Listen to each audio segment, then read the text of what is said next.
সম্প্রতি কলকাতার ব্রিগেডে আয়োজিত হয়েছিল ৫ লক্ষ কণ্ঠে গীতা পাঠ।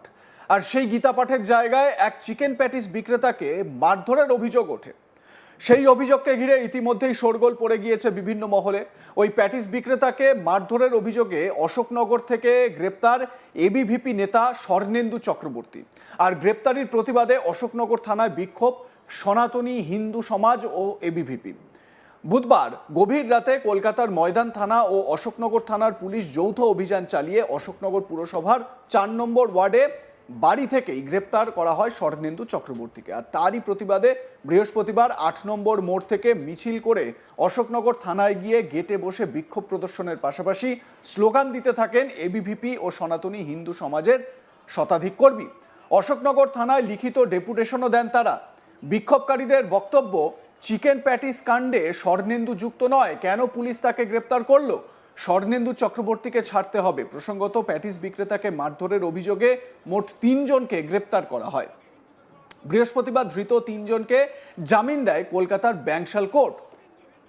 এবং স্বাভাবিকভাবে এই ঘটনায় একটা উত্তেজনা ছড়িয়েছে এবং এই প্যাটিস বিক্রেতাকে যে মারধর করা হয়েছে সেই পুরো ভিডিও যেরকম সোশ্যাল মিডিয়ায় ভাইরাল হয়েছে, বিজেপির তরফ থেকেও বেশ কিছু ভিডিও ভাইরাল হয়েছে যেখানে ওই প্যাটিস বিক্রেতাকে বলতে শোনা যাচ্ছে যে তিনি ভেজ প্যাটিস বিক্রি করছেন, চিকেন প্যাটিস নয়। যদিও এবিভিপি এবং গেরুয়া সমর্থকরা তারা সেই প্যাটিস খুঁটিয়ে দেখেন এবং দেখেন সেটা চিকেন প্যাটিস। এ বিষয়ে আমার সহকর্মী দীপক দেবনাথ তার প্রতিবেদনে কি বলছেন, আসুন শুনে নেওয়া যাক। দেখো, গত রবিবার কলকাতার ব্রিগেডে যে ৫ লক্ষ কণ্ঠে যে গীতা পাঠের অনুষ্ঠান হয়েছিল, সেই অনুষ্ঠান থেকে এক প্যাটিস বিক্রেতাকে কিন্তু মারধরের অভিযোগ উঠেছিল এবং সেই ঘটনা গত বুধবার রাতে ৩ জনকে গ্রেপ্তার করা হয়েছিল, যার মধ্যে ২ জন এই উত্তর ২৪ পরগনা জেলার বাসিন্দা, যাদের মধ্যে একজন সৌমিক হালদার যার বাড়ি গোবরডাঙ্গাতে এবং অন্যজন স্বর্ণেন্দু চক্রবর্তী যার বাড়িতে অশোকনগরে।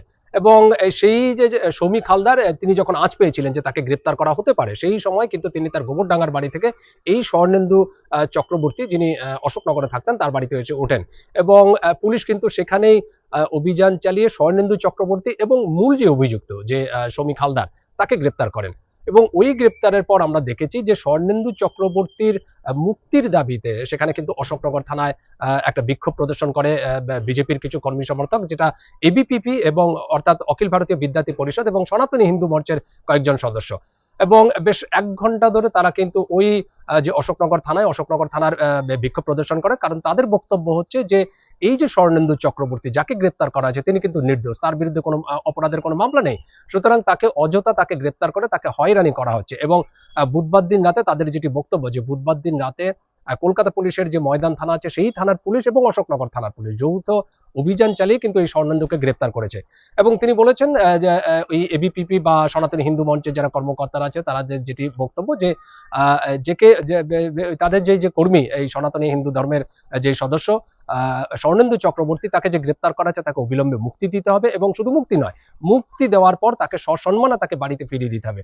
এবং তাদের দাবি যে যেভাবে তাকে গ্রেপ্তার করা হয়েছে এটি হিন্দু সমাজের উপরে, সনাতনী হিন্দু সমাজের উপর একটা বড়সড় ধরনের আঘাত। এবং এটাও হুঁশিয়ারি দিয়েছেন যে প্রত্যেকটা ধর্মের মানুষকে বা প্রত্যেকটা ধর্মকে তারা সম্মান করেন, কিন্তু সনাতনী ধর্মের উপরে বা হিন্দু ধর্মের উপরে যদি কোনো আঘাত ঘটে সেই আঘাত কিন্তু তারা কোনোভাবে সহ্য করে নেবেন না, এরকম একটি হুঁশিয়ারি দিয়েছেন। এবং একসময় তিনি হুঁশিয়ারিও দিয়েছেন এই বিপিপির যে মঞ্চের যে সদস্য, তিনি বলেছেন যে যদি এরকম ধরনের কোনো ফার্দার কোনো ঘটনা ঘটে আগামী দিনে, তবে কিন্তু যে এই সনাতনী ধর্মকে আঘাত করার চেষ্টা করবে তার কিন্তু জিভ টেনে ছিঁড়ে ফেলা হবে, এরকম হুঁশিয়ারি দিয়েছেন। সব মিলিয়ে আমরা দেখলাম যে গতকাল যখন এই অশোকনগর থানার সামনে যখন বিক্ষোভ প্রদর্শনী হয় তখন কিন্তু একটা চাঞ্চল্য সৃষ্টি হয় এবং তারা একটা সময় গিয়ে অশোকনগর থানায় গিয়ে ডেপুটেশন জমা দেওয়া হয়। যদি জমা দিয়ে তারা দাবি করেন যে খুব শিগগিরই যাতে এই স্বর্ণেন্দু চক্রবর্তীকে গ্রেপ্তার, যে অযথা ভাবে বা অন্যায় ভাবে যে গ্রেপ্তার করা আছে তাকে যেন অবিলম্বে মুক্তি দেওয়া হয়। এবং ১ ঘন্টা ধরে সেখানে একটা বিক্ষোভ প্রদর্শন করা হয়।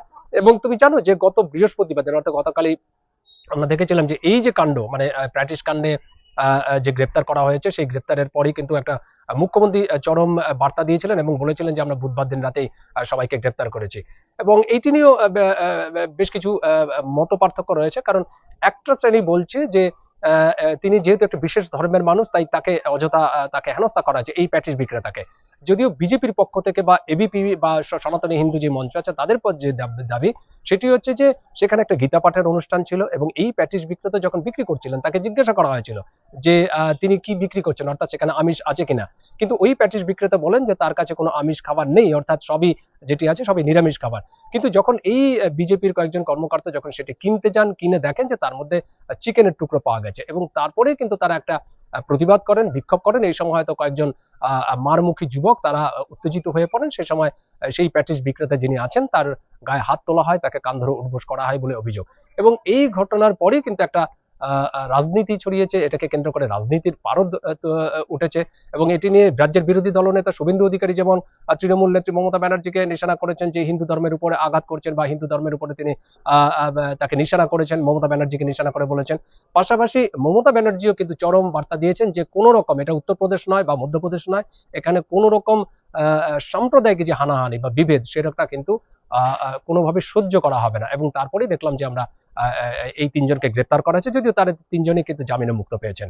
সব মিলিয়ে এই ঘটনায় কিন্তু একটা রাজনীতির পারদ উঠেছে গোটা রাজ্য জুড়ে। এবং এই চিকেন প্যাটিস কাণ্ডে শোরগোল পড়ে গিয়েছে কৃষ্ণনগরের সভা থেকে। মমতা বন্দ্যোপাধ্যায় তিনি বলেছিলেন যে এই প্যাটিস কাণ্ডে চিকেন প্যাটিস বিক্রেতাকে মারধর করেছে, গ্রেপ্তার করেছি সবকটাকে। আমার রাজ্য, মানে তিনি বলতে চেয়েছেন এটা বাংলা, এটা উত্তরপ্রদেশ বা অন্য রাজ্য নয় যেখানে এই ধরনের কাণ্ড কারখানা করে পার পেয়ে যাবে। যে আইন ভাঙবে তার বিরুদ্ধে ব্যবস্থা নেওয়া হবে। মমতা বন্দ্যোপাধ্যায় এটাই বলতে চেয়েছেন কৃষ্ণনগরের সভা থেকে। কিন্তু আপনারা নিশ্চিতভাবে সোশ্যাল মিডিয়ায় বেশ কিছু ভাইরাল ছবি দেখেছেন যেখানে ওই চিকেন প্যাটিস বিক্রেতা শেখ রেজাউলের যে প্যাটিসের বাক্স, সেই বাক্স বা ট্রাঙ্কটিকে উল্টে দেওয়া হয়েছে, রাস্তা মাটিতে ফেলে দেওয়া হয়েছে এবং ভাবুন তাকে তারপর মারধর করা হয়েছে। কিন্তু বিজেপির আইটি সেলের তরফ থেকে বা বিজেপির বিভিন্ন সংগঠনের তরফ থেকেও একটি ভিডিও ভাইরাল করা হয়েছে যেখানে প্রথমে শেখ রেজাউলকে জিজ্ঞাসা করা হচ্ছে যে এই প্যাটিসগুলো নিয়ে আপনি কেন গীতা পাঠের অনুষ্ঠানে এসেছেন। এখানে সবাই গীতা পাঠের অনুষ্ঠানে এসেছেন, সবাই ভেজ খাবার দাবার খেয়ে এসেছেন বা ভেজ খাবার দাবার খাবেন, আপনি কেন এখানে এসেছেন। তখন ওই চিকেন প্যাটিস বিক্রেতাকে বলতে শোনা যায় যে তিনি নিজে হাতে প্যাটিস বানান, চিকেন বা অন্য কোনো আঁশের জিনিস তিনি দেন না, ওসব তিনি করেন না, তিনি ভেজ প্যাটিস বিক্রি করছেন। এটাই শেখ রেজাউল বলতে চেয়েছেন। যদিও এটা সোশ্যাল মিডিয়ায় ভাইরাল হওয়া ভিডিও।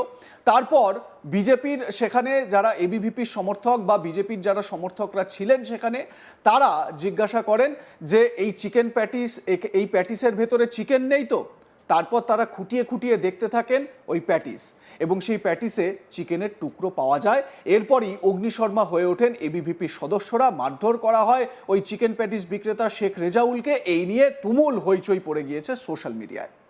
তো সার্বিকভাবে এইটা জনমানসে একটা কিন্তু প্রভাব ফেলেছে। গীতা পাঠের অনুষ্ঠানে কেন চিকেন প্যাটিস বিক্রি করা হবে, এই নিয়েই এখন তরজা তুঙ্গে। আপনাদের মতামত কি জানাতে থাকুন, দেখতে থাকুন আজ তাক বাংলা। সাবস্ক্রাইব করুন আমাদের ইউটিউব চ্যানেলটি, বেল আইকন প্রেস করুন নোটিফিকেশন পেতে।